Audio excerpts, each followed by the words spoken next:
Welcome to Canada's podcast. Hello, I'm Mario Toneguzzi, managing editor of Canada's podcast. Joining me today on Edmonton's podcast is Maria De Bruin, who is an author and CEO of Emerge Solutions. Thanks for joining us today, Maria. Thanks, Mario. Really happy to be here. All right, let's talk about a new book that you have authored, and it's titled Understood, the Greatest Human Need and the Key to Engagement. Let's talk, first of all, a little bit about what's the book all about, first of all, Maria. So, the book is about how we can actually advance our engagement efforts in organizations. We've seen a steady decline of engagement in organizations. My work focused on how to help boost those engagement numbers through my firm in Emerge Solutions. And as I was doing the work, I noticed that there was this one thing that seemed to really support people in becoming more engaged. And that was this feeling of being understood. And so I started to get super curious about what that looked like, what some of the science was behind that, and what was the relationship between feeling understood and being engaged. Now, maybe if we backtrack for a second, how do you find what engagement is? What is it? So engagement, if we look at kind of all the research and if we just think about what it's like for us to be at work, a lot of it has to do with our social and emotional connection to our work, our teams, and our organization. So how strong that connection is for us. Mm-hmm. And how would you describe the state of employee engagement these days? Yeah, unfortunately, it isn't all that great. As I said, there's been a bit of a decline. Last year, we actually saw another dip, but for the most part, if we look at the statistics, Gallup does a state of workplace engagement. Last year, they found that in the Canada and US, 33% of people that show up at work are engaged. So that's basically less than 1 in 3 people. So that means people are coming in, they're, not connected. They're showing up, they're doing their basic work, and then they're, doing no more than that. And some of them are actually, actively disengaged too, which is kind of a dangerous spot to be in, because actively disengaged is they're actually vocally expressing their unhappiness or contention in the organization. Okay. Why is this important? Engagement and what is the domino effect, I guess, of a company that does not have engaged employees? Yeah, so this one it's kind of a challenging question to answer, because we don't, as organizations, we have a tendency not to measure the financial implications would be for having a disengaged employee. There are a few statistics that are out there. So if we look from the financial lens first, one of the things that Gallup also found in their research was that disengagement costs the US and Canada businesses about $350 billion a year in lost productivity. That's across all industries. Yeah. Queen's University, they have a Center for Business Venturing, which talks more about small business and entrepreneurs. And they've indicated that it's in the neighborhood of about $10,000 an employee. And that cost to the organization per employee is turnover costs, low productivity, and absenteeism. So typically, we will see low engagement result in teams aren't working well together. We're not getting what we need out of them. We don't get the progress that we're hoping. There's lower profits potentially. So all of these things combined. But then if we shift over to kind of away from the financial costs again to the emotional toll it takes, we're actually seeing that people are, not, as I said, not connected, and that their relationships at work just aren't working. And so we're seeing more silos. It takes longer to get things done. And then on a personal level, people actually they feel frustrated by their experience at work. There's some anxiety. They feel stressed because they can't get someone to work with them very well, and that means that their work is impacted. So we just see this kind of negativity start to happen, both individually and then potentially around team cohesion and our overall well-being. Stay ahead of the game with our expert tips and strategies that will help your business thrive in a digital era. CanadasPodcast.com. Subscribe now. So how does a company go about changing when they have an environment and a culture like that? How does a company go about changing it? I think one of the things that is the most valuable is if we think about engagement as a social and emotional connection to our work and the people that we're with.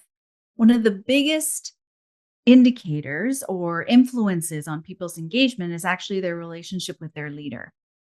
And so statistically, they say that 70% of the variance in how engaged someone is has to do directly with how they're experiencing their leader. So I think there's just an opportunity in our organizations to actually look at how we are leading and talk about what it means to be a leader in our organizations. And beyond getting the work done, what does it take to actually help people succeed? And I think one of the places that we can start is, just developing this shared understanding. So how can we create some shared understanding between us and the people that we're working with, amongst our teams, and just see what sort of environment we can create for them that would actually foster understanding. And there's this really strong relationship in the research about when we feel understood, it exhibits a lot of the characteristics of what an engaged employee looks like. I think that there's just this huge opportunity to look at this element of feeling understood and understanding in our organizations to help us foster those relationships and help strengthen those social and emotional connections. Is it, I'm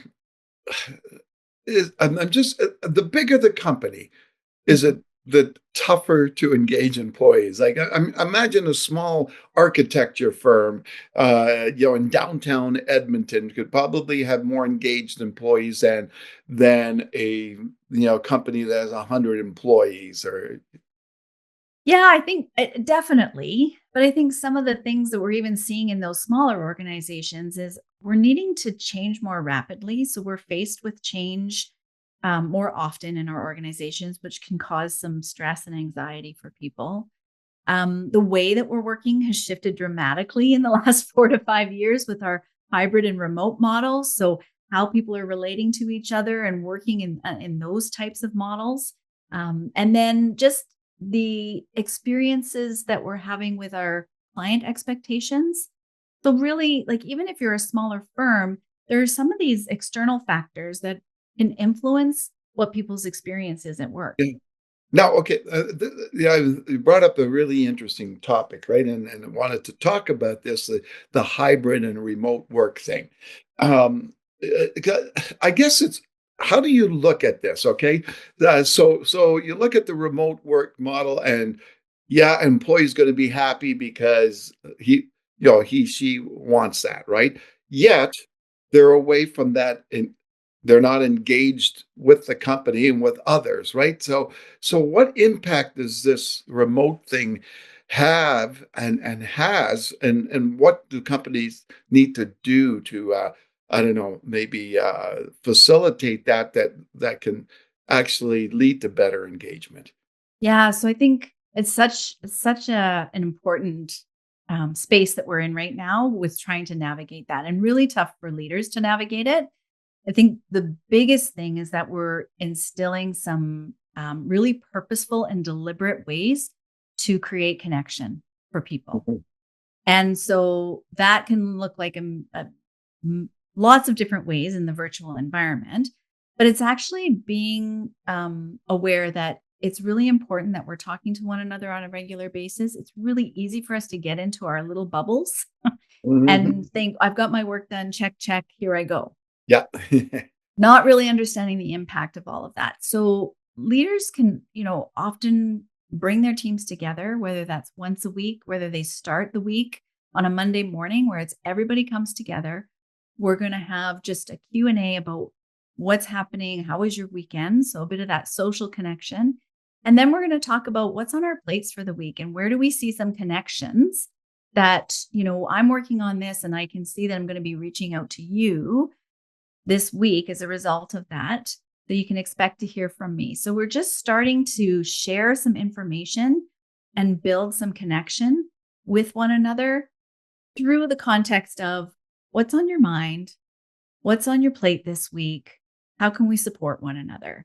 And it's just that simple act of being really purposeful that can help people feel more connected. They're more open to collaborating with one another. They know what to expect. So it yields all sorts of really positive connection activities. So I'm wondering, in what you've seen and heard, is there a connection between the different industries? Like, are certain industries more prone to have more or less engaged employees? And So the where they are, because I'm thinking, downtown Edmonton, corporate Edmonton, is probably more people that are less engaged than say some other environment, right? yeah, I think the interesting thing about the engagement piece is it is so dependent on not necessarily your location or where you go, but so dependent on the relationships that you have in your work environment. So yes, you could probably say that there's certain industries, so an engineering firm, right, versus a recreation center where people are working, very different experiences Yeah. in that work environment.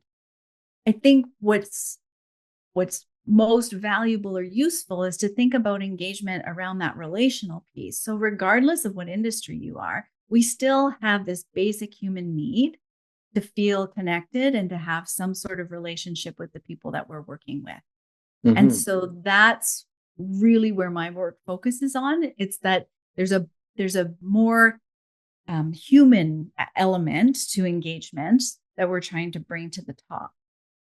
Join our thriving community of like-minded individuals who share a passion for success and innovation. CanadasPodcast.com. Subscribe now. Now, this is such a fascinating topic, and I'll a little later get into a personal thing, but in terms of engagement. But I'm also curious about two other things, and the first thing is if you have an environment that's less engaged, is it also creates an environment where the turnover of people is more likely? Statistically, yes, that's what it does show. And so we will make our own choices, right, in the path that we want to take and the space that we want to keep. If we one of the things that I found really interesting is that we spend about, on average, 90,000 hours at work through our lifetime. And that's, depending on what position you hold, it could be much higher than that, right? And especially in a leadership position. So what we're experiencing at work, we carry with us in all different aspects of our life. And so if we're in a work environment where we're not connected, we don't feel like we're making a difference, we don't feel heard, we don't feel seen, we don't feel valued, we are more likely to make a choice to look for an environment where we will get those things, because they are fundamentally what we need as human beings to feel that we can do good work. The other aspect of that, I was curious from a demographic point of view, in today's world, what demographic is more likely to be less engaged these days? We're seeing so far in the statistics that it's, the Gen Z, Gen X.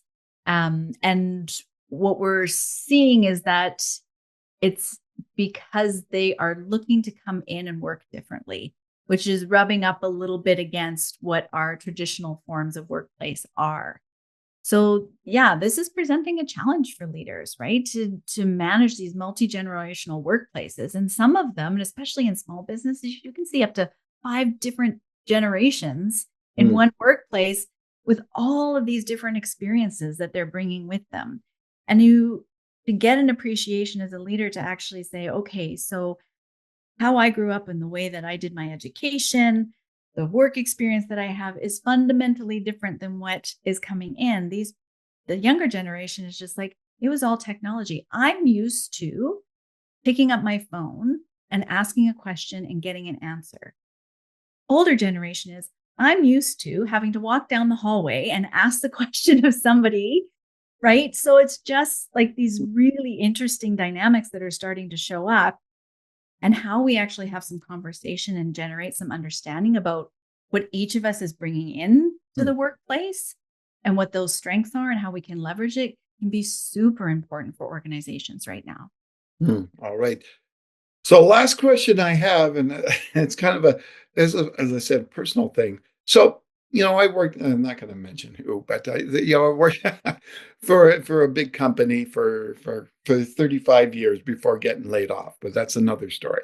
But over the years, the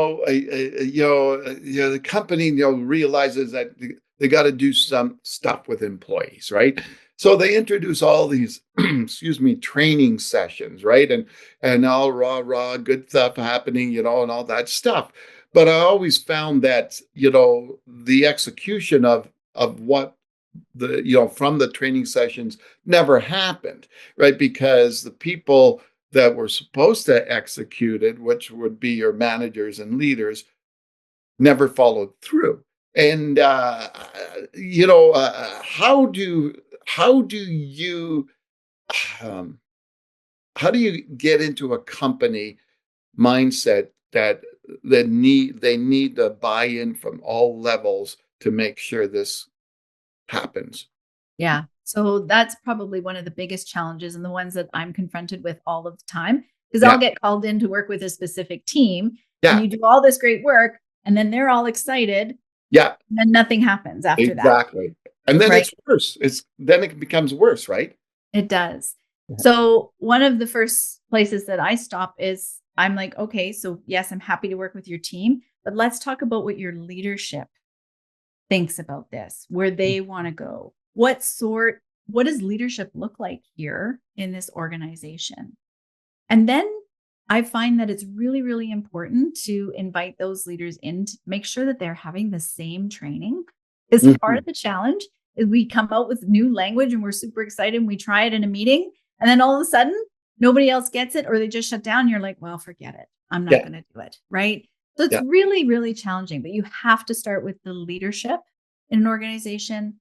You have to have those conversations first to get really clear about what their objectives are and their outcomes and how they can support the work and the investment that's being made. And I think that's the other piece here that we miss sometimes. Is like, to do this training costs money. Mm, yeah. You're making the investment not just financially to bring the training in, but also people's time. And so it costs you money to do this. You want to be sure that you're making the most of it. Excellent. Well, thanks so much, Maria, for joining us today. That was wonderful. Thank you, Mario. It was a great conversation. All right, that was Maria De Bruin, who is an author and CEO of Emerge Solutions. This has been Edmonton's podcast. I'm Mario Toneguzzi, managing editor of Canada's podcast. Thanks for joining us today.